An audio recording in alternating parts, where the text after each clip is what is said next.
Students, so left with two important topics. I just wanted to complete it off today. So we'll start with LD and CD. LD stands for linear dichroism, CD stands for circular dichroism.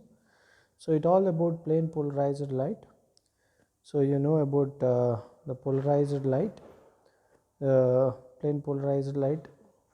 Polarized light means the normal light which is having multiple polarization of, that is, oscillating magnetic and electric vector, which is going to be in oscillating in all 360-degree directions, whereas that can be converted into plane polarized light by a polarizer. Plane polarized light means here the oscillation is going to happen in one direction, in a vertical or in horizontal, or whichever the direction we want. So this plane polarized light, which can be also considered as linearly polarized light, uh, it sometimes it can be converted into a circularly polarized light. Now first of all, in order to understand that, you need to remember the light. When you are going to talk about a plane polarized light, there will be two vectors or two components which will be oscillating in perpendicular direction. One is the electrical vector or electrical component, another is going to be the magnetic component. So this is the non-polarized light which is going to move through a polaroid or a polarizer, then it becomes plane polarized or linearly polarized light. So now this particular plane polarized light, when it is going to get passes through a sample, so it is going to get rotated to an angle by the sample material, and this rotation is going to happen by the sample molecules which are having chirality. That means the central atom is going to be attached to 4 uh,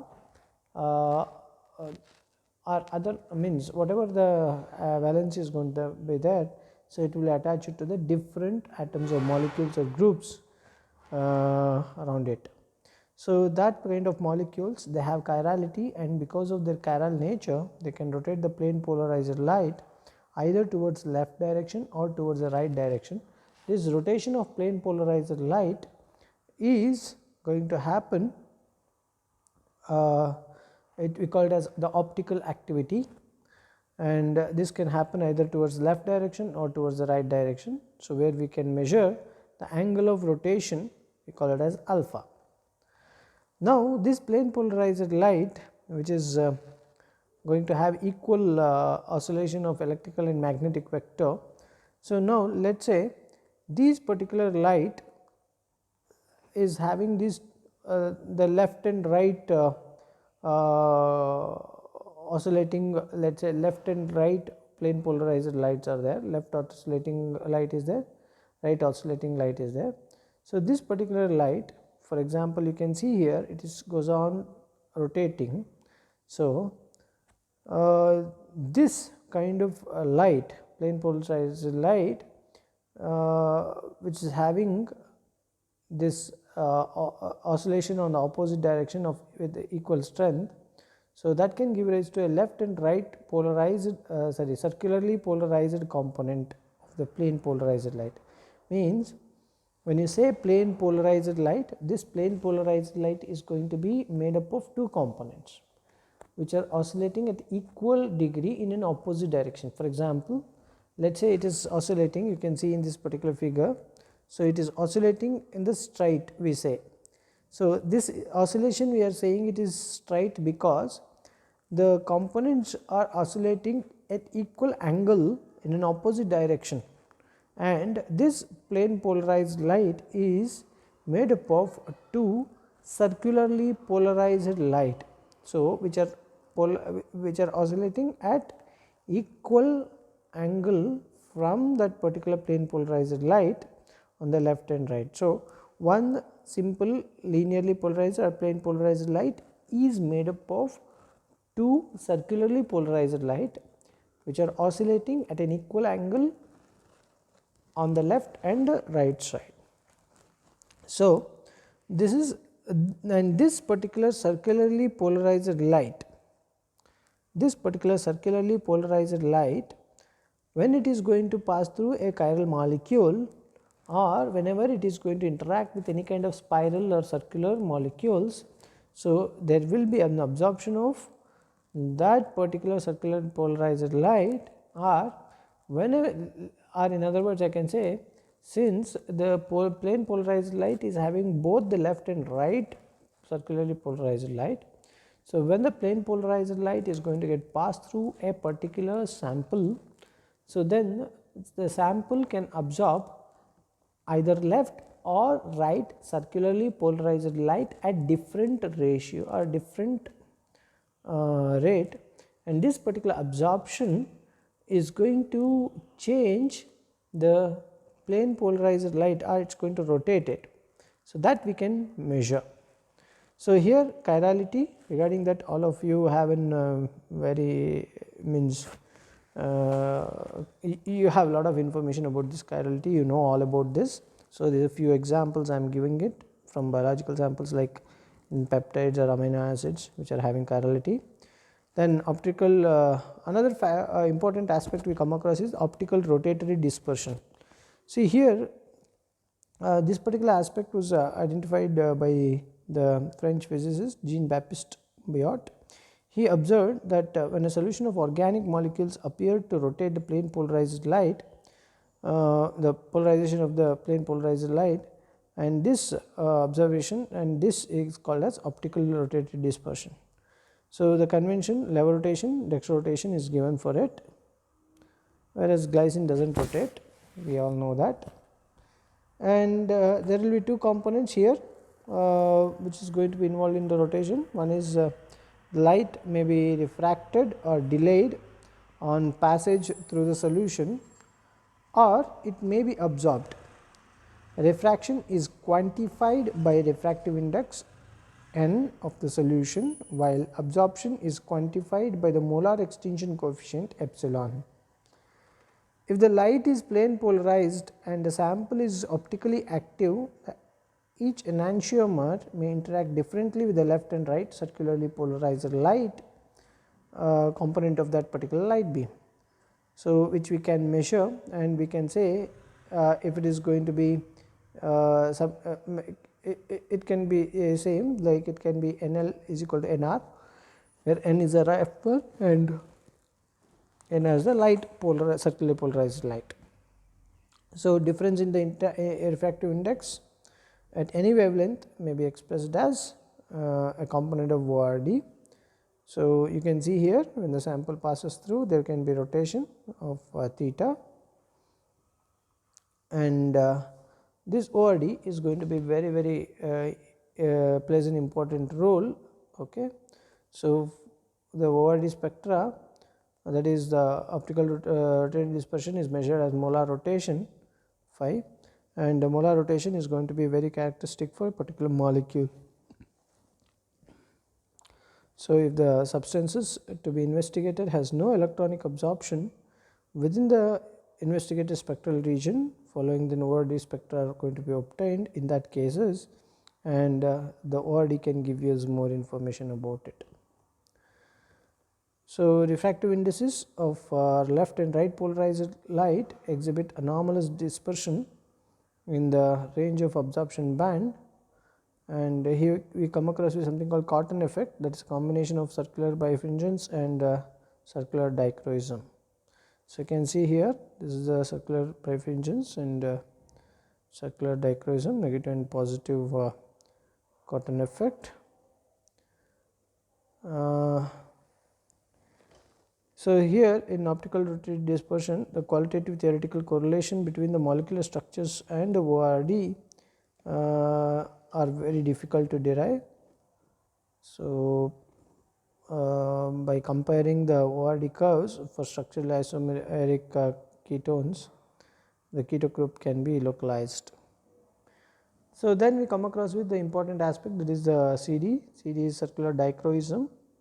So, it happens because of differential absorption of the right and left circularly polarized light. So, it gives you the molar extinction coefficient of delta E is equal to EL minus ER. and that delta E gives you the circular dichroism. It also like absorption lambda, if you take lambda epsilon E epsilon lambda dot EL means you can take it lambda or the E, we can calculate the absorption of left and right component, or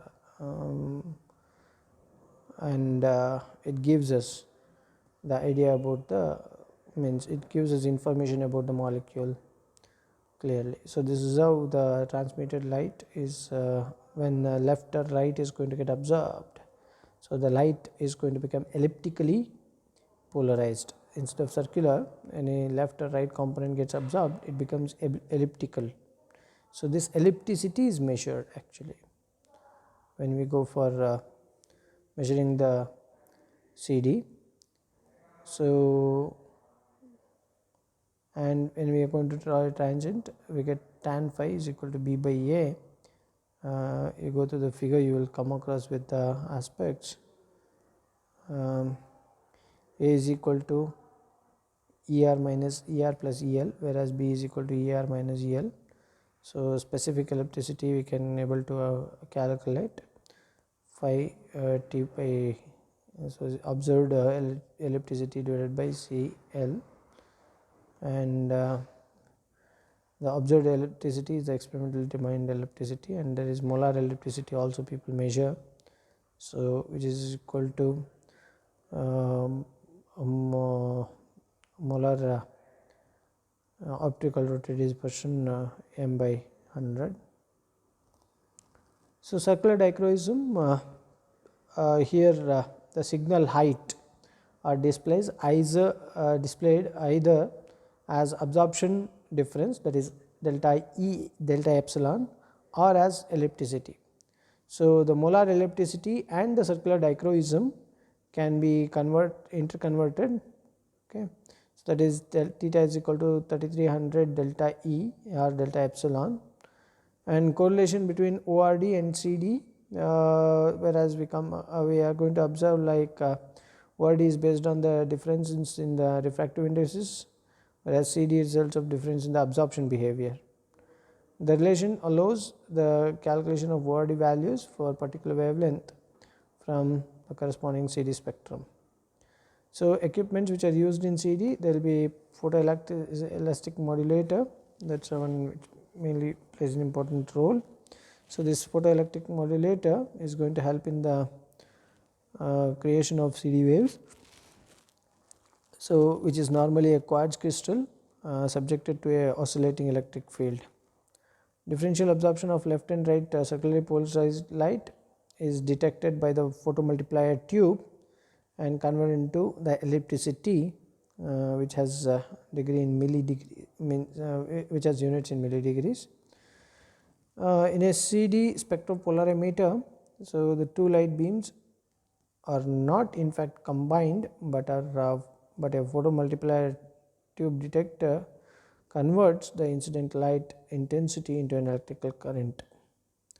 So DC components is related to total light absorption by the sample, while AC is going to be related to the measure the CD. You can see how exactly it happens. The ellipticity may be converted into the units of absorbance. We can use a formula delta A is equal to theta by 3282. Sorry, absorbance delta absorbance, change in absorbance is equal to theta by 32982.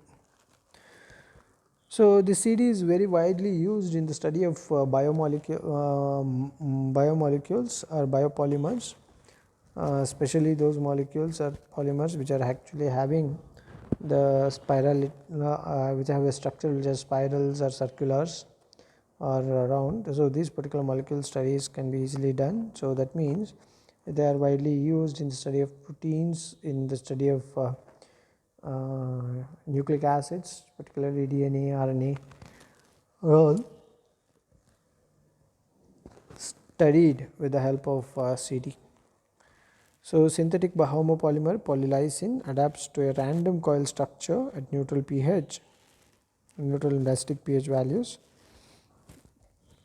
People have studied the CD spectrum of it in a range of 190 to 240 nanometers, and when the similar spectra are obtained for homopolymers of amino acids suggests that they arise predominantly from the asymmetry of polypeptide backbone. Generally, the measurement of CD spectra in proteins and peptides of unknown secondary structure is often used to estimate the empirically their percentage and common secondary structure features. So CD is one of the very important method used in the study of secondary structures of protein and even the protein folding and all those things. CD spectra may therefore taken as a reflect of perturbation in the structure. So even the solvents are going to cause an effect on the structural aspects of the proteins or the molecules. So CD can give us an idea about this perturbation in the structure. Sorry, is little superimposing of the lines have taken place. Anyway, later I will be sharing all my PowerPoint slides to you, so it will be easy for you to follow it up. So, and I will even share the material in terms of the most probable textbook for the references also. So here, for example, the binding of a ligand to a protein or protein folding or unfolding can conveniently followed by CD spectroscopy. So because the CD scale is going to get altered, the measurements are going to be changed when the structural aspects are going to get altered in the proteins. So circular dichroism, studies of structural stability of tetrameric P53 is also being done, and we can get an idea about the structure of the P53. It will tell us that it's actually the it undergoes the folded and unfolded states and how it affects the structure of that particular molecule. So the results are going to be analyzed, and they will be correlated and understood well by using the NMR results also. CD is also being used in the study of nucleic acids. So here CD is used in determining the structure of proteins, especially secondary structures, also in the RNA DNA because of chirality of the pentose sugar. Okay, and used in the qualitative determination of molecules. CD also acts as a fingerprint. Then we come across with another kind of method called linear dichroism. So here in linear dichroism, the electronic transition underlying the absorption of ultraviolet and visible light occurs in individual molecules in a particular direction or an axis. So in linear dichroism, where what people are going to do is they will check for differential absorbance of this incident beam as follows, like LD is equal to A parallel to A perpendicular, means some of the molecules within the medium are going to be parallel to the linear dichroism, means linearly polarized light. Some are going to be perpendicular, so they absorb differently. We are going to find that absorbance and we are going to find that LD.